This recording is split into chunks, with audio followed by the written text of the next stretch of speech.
About a while ago, I reviewed a sci-fi movie, well, sort of sci-fi movie, called Droids. A top-tier movie that was inspired by Blade Runner.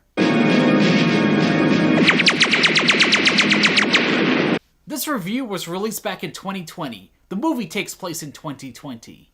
And that got me thinking, what if I reviewed movies that take place in the current year? Movies that were released years or decades ago, trying to predict the future. Since we're in the year 2022, let's take a look at a movie that has aliens, time travel, and 90s budget action galore called Time Runner. Starring the one, the only, Mark Hamill.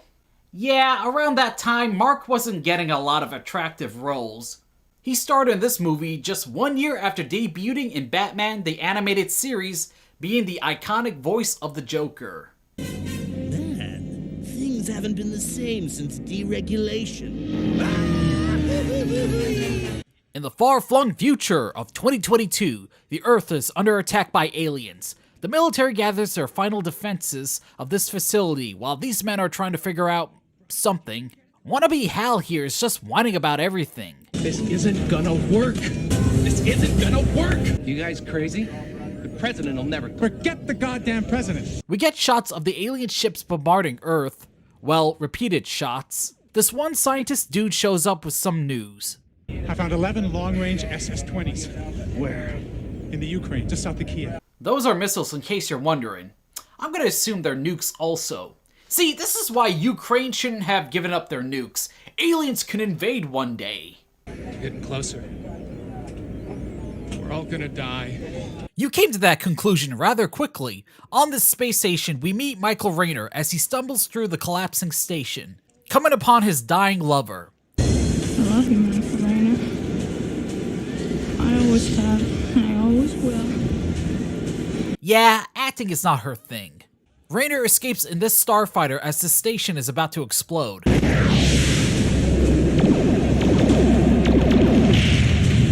Nice explosion effect. He activates a wormhole and flies through it, taking him back to the year 1992.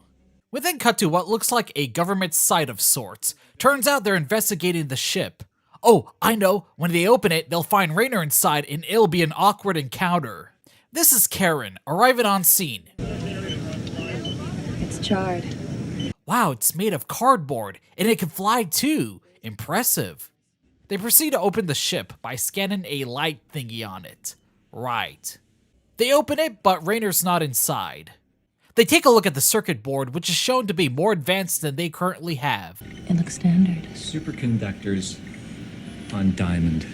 I've never seen anything close to this. Looks like a plain old circuit board to me. Even with our most advanced technology, we're still fooling around with 32-bit buses. 32-bit? Man, get on Nintendo's level. They got the N64, which uses 64-bit graphics. But then they get some visitors, in the slowest of slow-mo shots you'll ever see.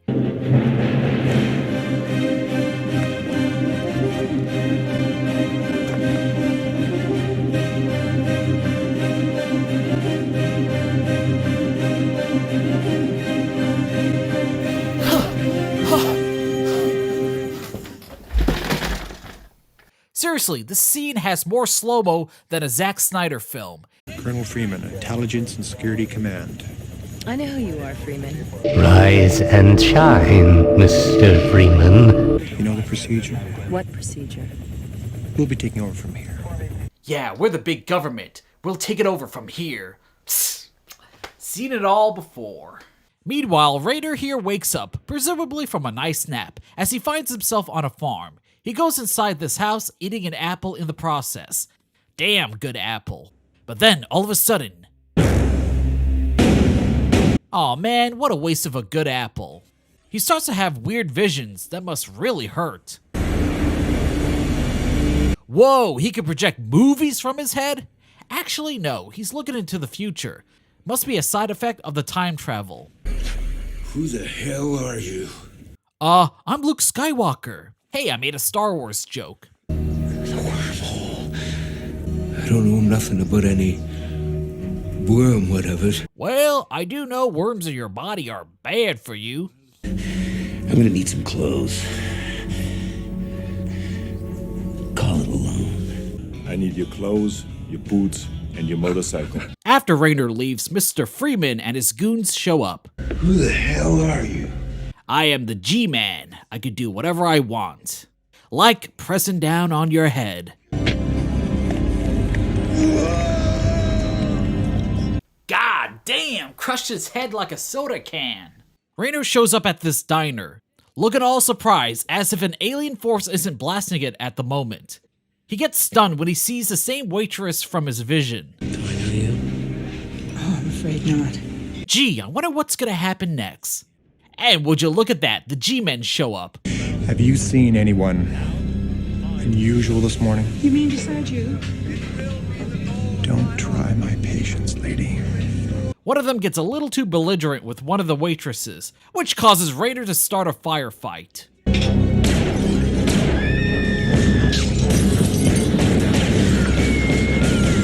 So had he escaped maybe through the back kitchen, this firefight would have been avoided. Instead, he put more people at risk trying to save that one waitress. I just noticed the bad guys' guns sound like laser blasts but are still firing normally. This reminds me of the guns from Cybernator, another movie I reviewed. He gets shot in the process. Oh no, I hope he makes it. He must. He is the hero after all. Karen all of a sudden shows up and both of them escape. How in the hell did she know he was there? Back in the future, Earth is still under attack. God, this must be the slowest alien attack ever.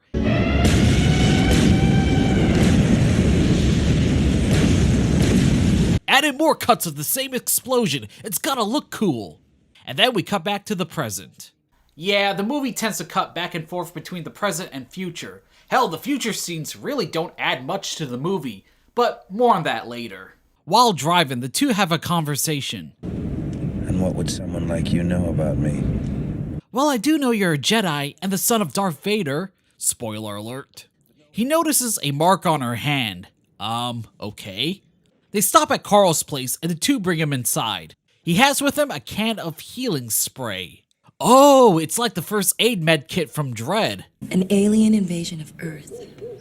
Either he's read it of his mind or we're in very deep shit.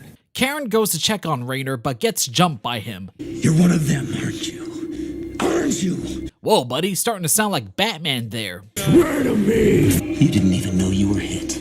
So he thinks she's an alien because she was bleeding a little bit. Okay. Well, she is, but that's a pretty big stretch there. Freaks like you infiltrating, scouting out the lay of the land, and then you move in for the kill. Hey, that sounds like the plot of Invasion of the Body Snatchers.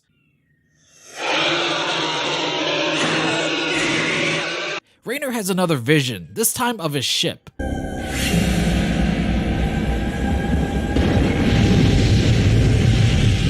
The goons show up, both of them sneak out as Carl stays behind to distract them. Get down! Ahem, I said sneak out. Bonk! Of course, this leads to a chase scene. This guy with the gun has the worst aim ever. Look, he even misses them at close range. During the chase, we cut to this guy named Ernie. He's just lazing around. Go fuck yourself, turd brain. The two happen to come across an airplane, they get in and fly away. Oh great, now he gets the five-finger death. I just hope I can stop that too. Whoa, dude, don't scare us like that. We're talking major military camp here, ma'am. Major, huh? Must be pretty well secured. I do know a place nearby. Get you a truck, maybe take the back roads. The plane starts losing fuel due to the tank being shot. Aw man, we're in for one hell of a plane crash.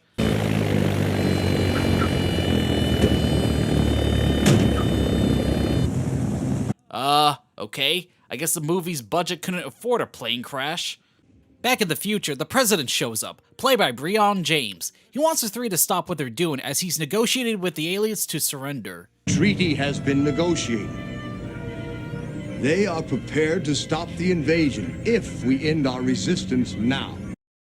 Wait a second, a high-ranking government official negotiates the surrender of Earth to invading aliens in order for humanity to survive. Oh my god, it's Wallace Breen from Half-Life 2! You could tell Valve was inspired by this movie, I think. Having both of you in my keeping ensures I can dictate the terms of any bargain I care to make with a Combine. All of a sudden, the facility gets invaded by one of the most deadliest foes ever encountered. You can see the fear in the soldier's face. It's a steamroller. Watch out! Watch out!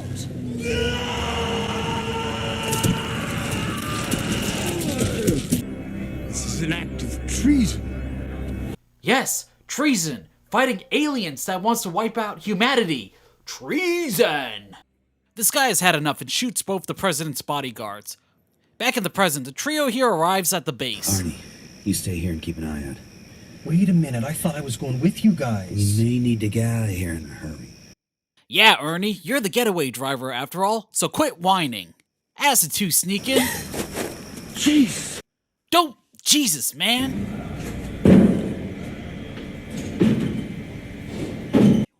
Aw man, this does sure look like a secret high-tech facility with security on the same level as Area 51. Raynor jumps as one dude and this guy pulls out a gun. Whoa, the scientist team are prepared for any threats it seems. I got it. Let's get out of here. We've got a couple of minutes. The two haul ass out of there while Ernie is just wandering about.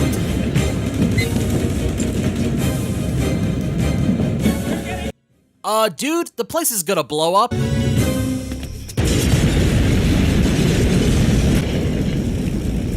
on, let's go. Oh, now you want to get out of there? Back in the future, the troops are desperately trying to hold off the steamroller. Such advanced alien technology! How can humanity hope to win? Oh, check this badass out with a big machine gun.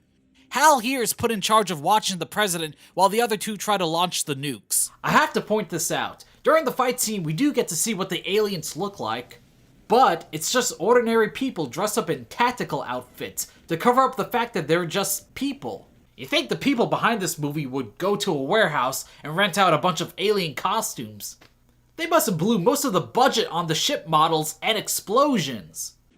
While the troops are getting their asses kicked, fucking Hal here decides to give the gun to the president and shoots the two others. Manual launch sequence aborted. Launch aborted. Yes, because putting the guy who expressed fear and doubt throughout the entire movie in charge of watching the president was a good idea. Brilliant. It's over now, sir. Riker, your timing's impeccable. Wait, he's an alien? What are the chances? Well, at least Hal gets first citizenship in the new alien empire. Or not.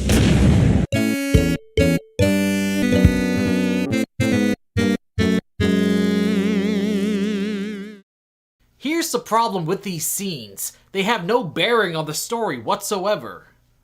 Let's take a look at another film, Terminator, and Terminator 2, which was released a year before this movie. Now we know where Time Runner got their inspiration from. In the future, you have the war between man and the machines. Now, it's inevitable that mankind will win the war, but a new front has opened up in the war. Now, it's the use of time travel. Skynet had perfected the use of it and sent back a Terminator to kill the mother of John Connor, leader of the Resistance.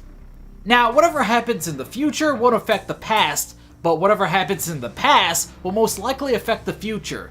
That's the golden rule in time travel. The future scenes in Terminator make sense because it's not only the war itself, but also what happens when both sides get their hands on time travel technology. Now, the war between man and the aliens, while a bit interesting, has no effect on the story whatsoever. Hell, the aliens don't even send one of their own back in time because they're already there back in 1992. These scenes are pretty much redundant and could have been cut down to at least 2 scenes. At least.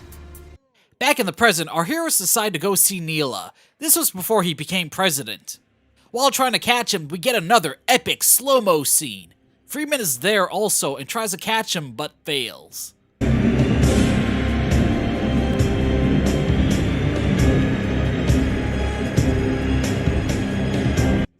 Okay, I gotta speed this up. Sir, We have to talk. This is urgent. Your life and the lives of millions depend on it. At this totally not evil looking office, Raynor begins spouting off about how Neela is world president and about the alien invasion. A wormhole, what is that? It's a time displacement which brought me here, 30 years in the past. Tell me more about becoming the world president. But, in a twist, he's an alien himself, which we already knew. You betrayed me. What? Trusting the female alien only for her to betray you? Unthinkable. He has another one of his visions, this time of his pregnant mother. He uses his opportunity to escape. Extreme stunt! Christ. Getting tired of this guy? Yeah, this guy keeps running away. I'm not sure exactly. It's like a dream. It's a vision of the future. A vision of our future. Vision of the future? Psst, please, that's impossible. Oh, Squall, I have such feelings for you. I don't know. I don't know, Renona. You wouldn't want to be with me. Oh, Squall, but I do want to be with you. Hey, everybody, I startled you there. What do you want, Zell? Hey, wanna go get some pizza? Pizza? I'm not really in the mood, Zell. Oh, come on, man. Hey, have you seen that Batman calzone from Caesar's Pizza? It looks really good, man. You didn't see that. You gotta get to my mother before they do. Your mother? Yeah. If they kill her, I can't be born. The goons arrive at the mother's house while these two try and find it. Arnie, I think you just missed the turn. Oh, shit. His henchman goes in for the kill, but he gets taken out just in time. Arnie, get rid of the body. Yeah, Ernie, you're on cleanup duty. Mom, ma'am, are you okay? You've got to trust me. Please. Yes, trust me. Did that sound evil? Sorry. As they leave, one more goon shows up but gets taken out by Karen. Looks like she had a change of heart. But unfortunately, the mother gets shot in the process.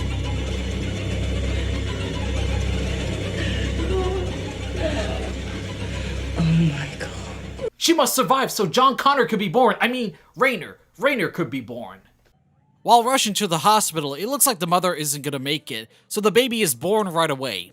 Imagine in a twist it turns out to be a girl and Raynor disappears. How much further? Yeah, no kidding, this has got to be the longest ambulance ride ever. Well, they do drive to this place, and it turns out the driver is a goon. What? How would they know the main characters would be at the house and have enough time to commandeer an ambulance and drive it over there?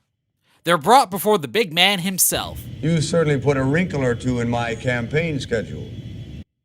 And for that, well, some anvils will need to be dropped. If you're gonna make an omelet, you're gonna have to crack some eggs. I have no idea what I'm talking about. I want the baby. I'm looking forward to seeing what'll happen to you, Captain. Ooh, nice trick. Changing your voice, all intimidating, going like, give me the baby. It's going in my belly. But then Ernie comes in guns blazing. That's right, man, get him. Let's try this one out. Wait, don't split up. That's like the kiss of death in horror movies. I think I can get him to follow me. Take risks. What a badass. Willing to distract the bad guys. He's acting more like a main character than the main character himself.